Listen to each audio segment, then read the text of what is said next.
When I was asked by the firm and the family to do what I'm doing in the next couple of minutes, I said, that's terrific. How much time do I get? 30, 45, maybe an hour to talk about one of my dearest and the most special persons in the world. And they said, no, you got 5 minutes. I said, great, thank you very much.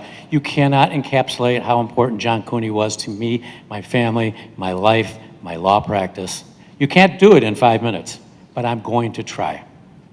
When I got the call from Kathy asking me to do this, I was kind of flabbergasted because there's a lot more people that know John just as well. It's just that nobody knows him longer than I have.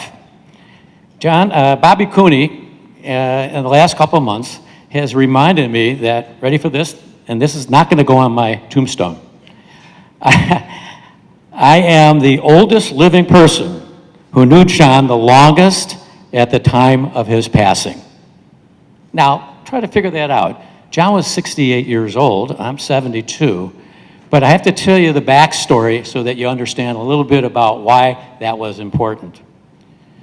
Both myself and John and Bob were very, very lucky to have two fathers that went to law school, and on the very first day of Loyola Law School back after World War II, I have to believe that the COO of Cooney and the CORBOY of Corboy sat next to each other.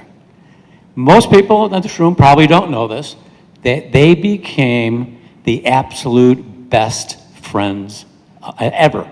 I mean, ever. I never knew two human beings that bonded as well and would cover for each other as well as those two did. So, what happened? We took a lot of family vacations together. I've known John Cooney since he was probably, 6 months, and I was probably 3 years old. Bobby was right behind me, but I beat you, and I told you, it's gonna go on my tombstone, all right? And so, the Corboys and the Cooneys would take these wonderful trips, if I'm not mistaken, a place called Bones Beach. Was that in Michigan somewhere?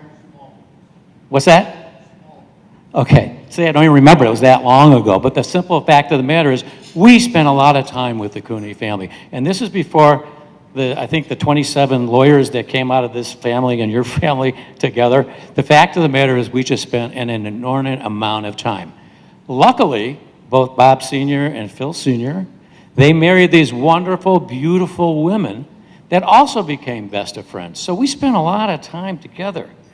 And the Corboy relationship, like I said, went back to the 40s, right after World War II, when, believe it or not, law schools and the American Bar Association were taking students in as first-year 1Ls, even if you didn't graduate from college, which my dad never did, by the way. Bob, did your father ever graduate from college? Yeah. That was a special time in the history of America. The ABA sanctioned it, and everything was some point. Now, Bobby will tell you, till he's blue in the face, as would I had this one name for Johnny Cooney, and it was John Boy. I was always Flipper. He was always John Boy. Nobody has any idea where the history of that came from.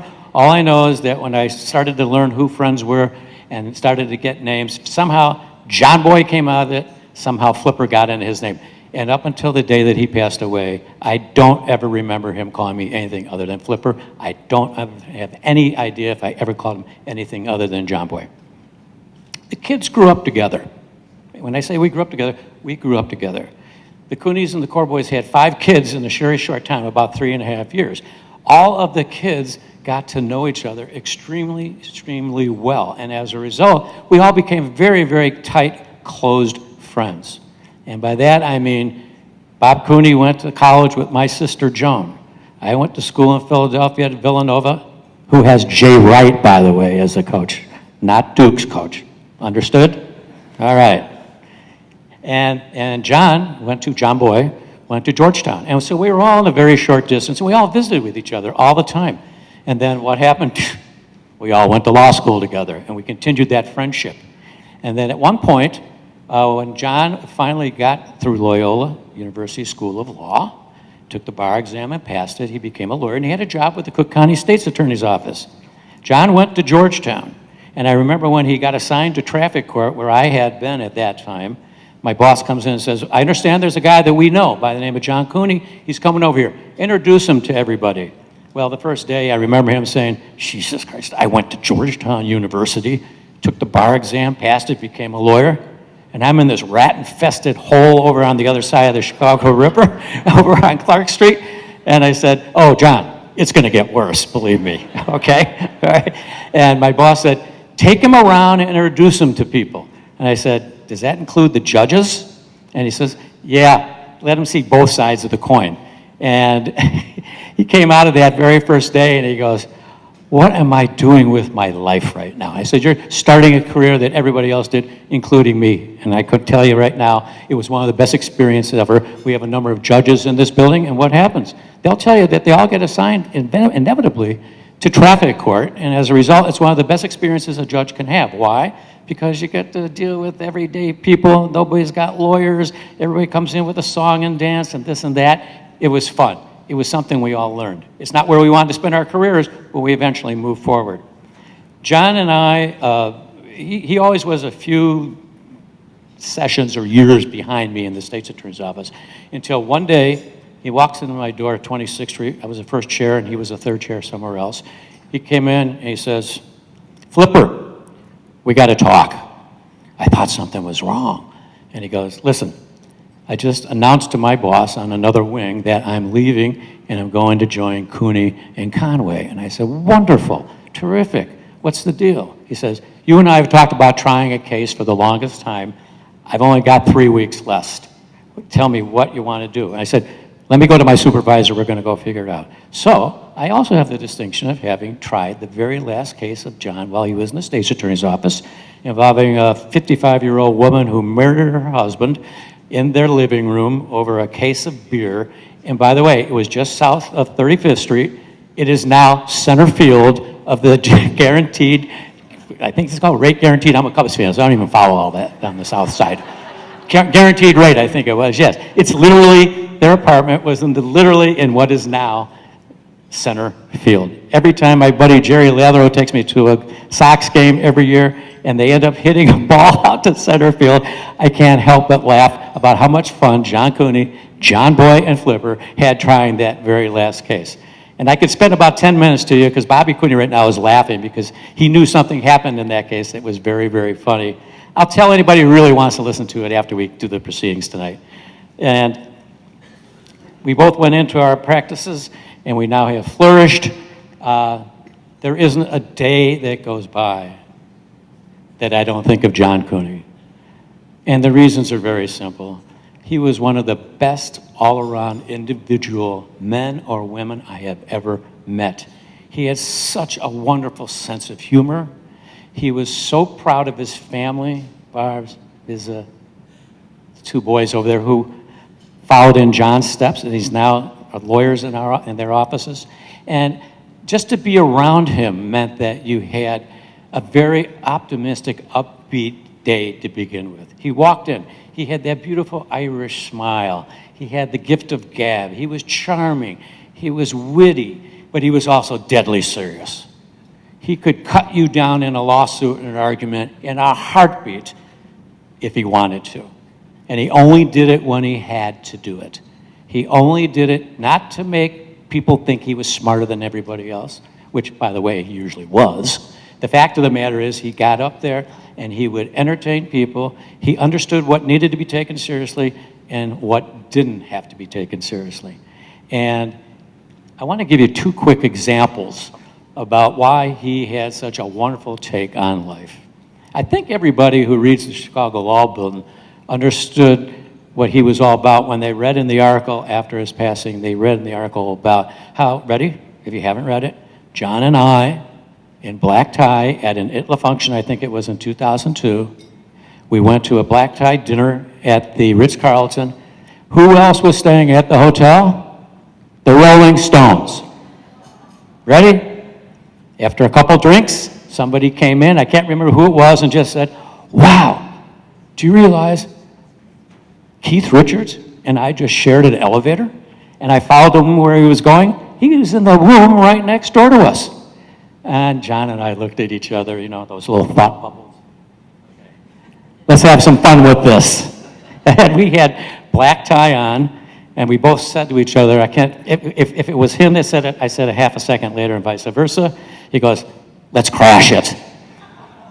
My wife, right there, Peg, she said, don't you dare. You will embarrass everybody. And I said, now that's a challenge right there. And what does that mean?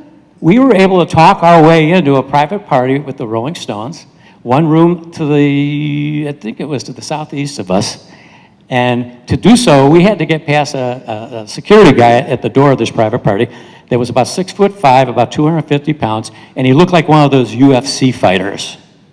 Have you ever seen that stupid show on TV where these UFC fighters, they look like tattoos all over their body, no teeth, scars all over, blah, blah, blah. And we were able to talk our way in. And it wasn't for about maybe 5 minutes of walking around, pretending we're having a fun time now, but being serious, we get one of these. I said, uh-oh. It turns out, the guy turns around, I say, yes. He goes, we're the real security. And we walked out of there. That wasn't the end of it, though, because we had a guy that was trying to stop our exit, who was the guy that we embarrassed, who was the 6'7", 250-pound guy that we talked by. And he says, I'm going to have you arrested. And we said, ha, ha, sure, what for? You let us in, if you remember. And he goes, I don't care. I'm going to get you arrested. I said, oh, by the way, I forgot to tell you, this is Chicago. We don't do that to people here.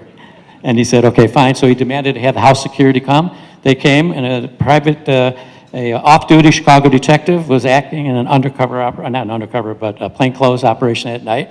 He called in, and fortunately, he recognized me from 26th Street. And I've got this big guy, I'm looking up at the guy who's now wanting to arrest me, and the detective comes out and says, hello, Mr. Corboy, how you doing? And the guy's like, oh. So anyway, the bottom line was, the detective said, go back to your party.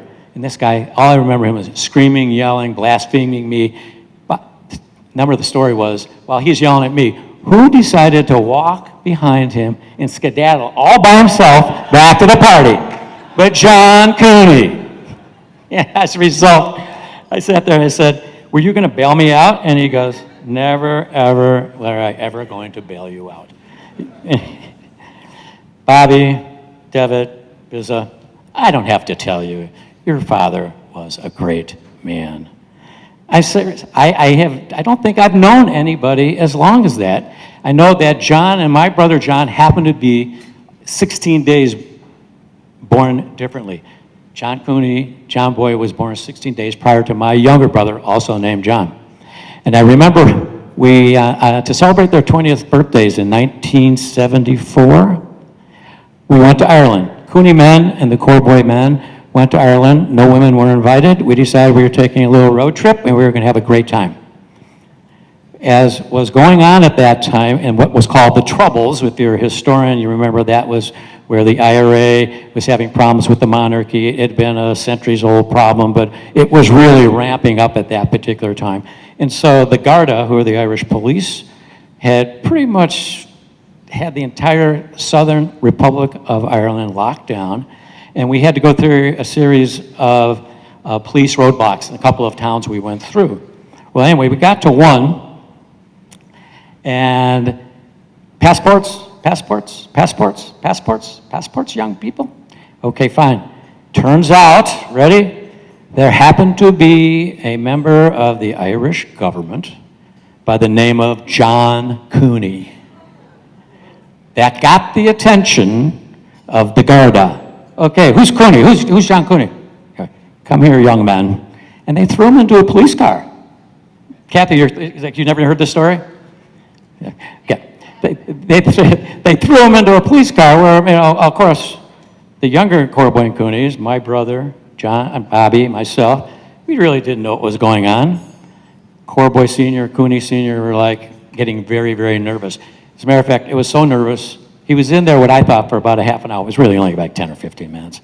But he got out with that beautiful John Cooney smile of his, laughing and joking. Meanwhile, we're like, what the hell went on with that? I found out later from my dad, who talked to your dad right after that, your father thought that John had a warrant out for his arrest or something that happened to him while he was a student at Georgetown that, of course, he never told your father about. And he sat there, and he's all set. He starts saying, God, I wonder if they take credit cards. I wonder if they take it, they can add all this cash, blah, blah, blah. But we had a wonderful time. That was the kind of things that you did with John Cooney. You enjoyed it. You loved it. He was life at its fullest. And I've got to tell you right now, he was loved and adored by all of his friends and colleagues. I have to tell you, when we were in the state's attorney's office at traffic court to begin it, every judge loved him. Now, the reason why that's important was because after you all, assistant state's attorneys in traffic court were altar boys. The judges, not really. This was during Leonard where there was a lot of problems going on. These guys, to a person, would say, John Cooney, can you get him assigned to my courtroom? He's the nicest guy in the world, and he's such a refreshing person after all you bastards in the state's attorney's office who give us nothing but trouble 8 hours every day. I don't know how he did it, but he made friends with a lot of guys. And he would scare the bejesus out of anybody on the other side of a debate or of a lawsuit or even just a conversation about everyday life, if he wanted to do that.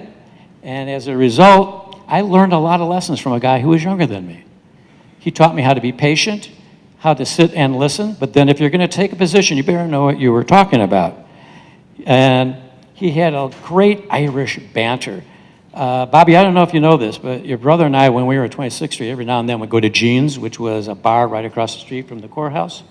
And we would have a drink or two. When it got to the third drink, we would laugh because we would start repeating Rodney Dangerfield lines. If any of you don't know Rodney Dangerfield, go on to YouTube tonight, go on to Google.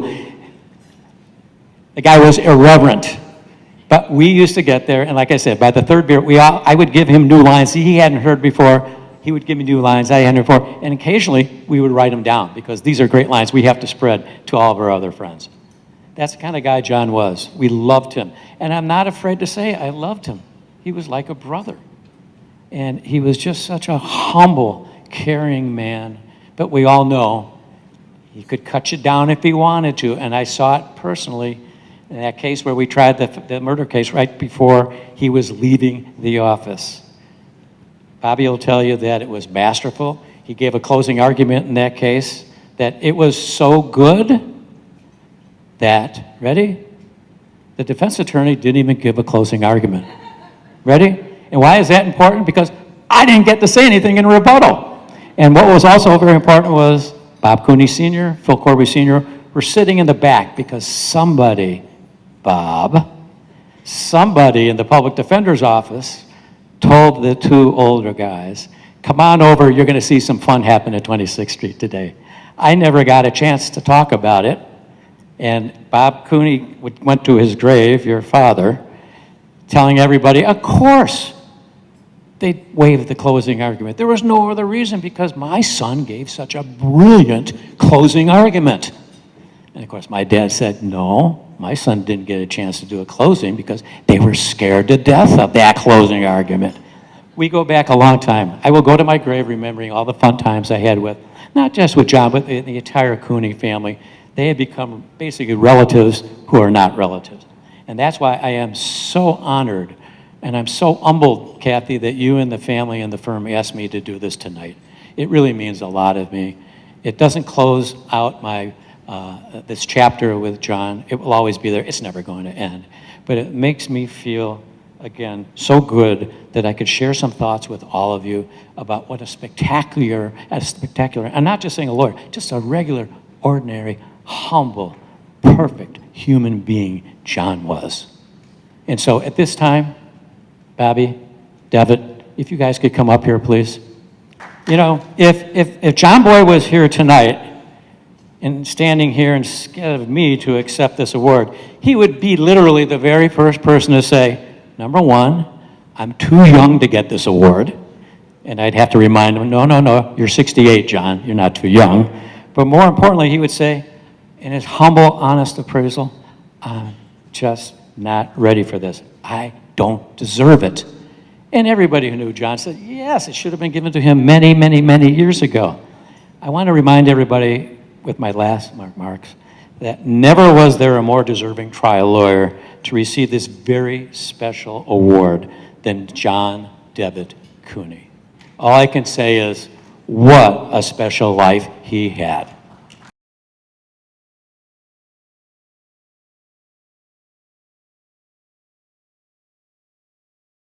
Good evening, everyone. My name is Bobby Cooney, and my brother Devitt and I are honored to be accepting this prestigious Leonard M. Ring Award on behalf of our late father, John D. Cooney.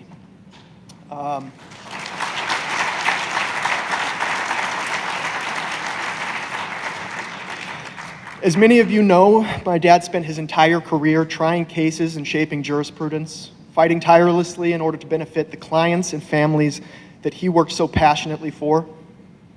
He made sure that his clients' and voices and interests were heard in the courts at every single level. While I was at college, he spent countless times visiting me in Washington, D.C., and frankly, at the time, I thought he was just looking for a chance to relive his college years. No, but truthfully, he was there advocating for his clients and defending against critical tort reform to protect their interests.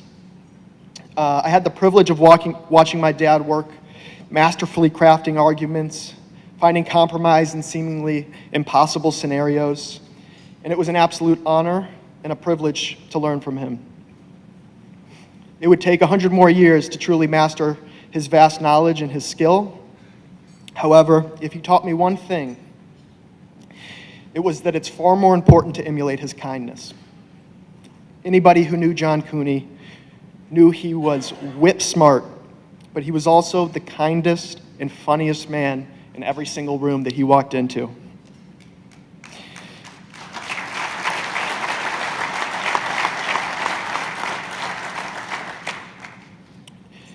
For John Boy, it was critical that his colleagues and his family could be proud not only of his advocacy, but of his character and of the person that he was. And after our dad had passed, we set up an email address for his close friends to share their favorite memories. And within days, past clients and attorneys across the state and even across the country were writing to share the impact that John Cooney had on them. Each and every story makes me immensely proud and provides an immeasurable comfort in knowing that, thanks to many of you in this room, his legacy will live on and continue to guide us. People wrote about his legal prowess and accomplishments, but more importantly, they shared about his kindness, his compassion, and his integrity. They shared that he was tough, but always principled. This may truly have been his greatest accomplishment. In a world full of few, he was genuinely a decent man. Leonard Ring was a lifetime friend of my grandfather, Robert J. Cooney, and as my father once said, and I'm quoting here, he was a shining example of what it means to be a trial lawyer and fight for the powerless against the powerful. I can remember it like yesterday, how proud my dad was to accept that award on behalf of his father in 2005. And although I certainly didn't think that we would be accepting this award on behalf of my father just 20 years later, or at least not posthumously, please know that my brother Devitt and I, we feel the same pride today accepting it on behalf of our father.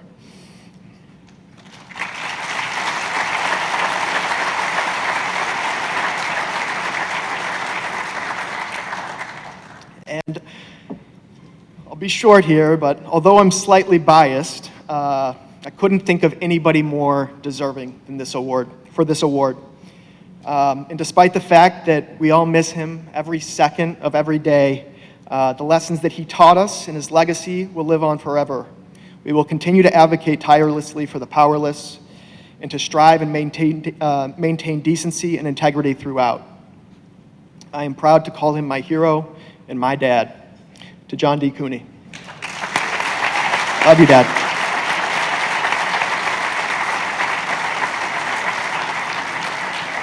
Although he was a humble man, I think he'd get a kick out of the third person coming up here to talk about him.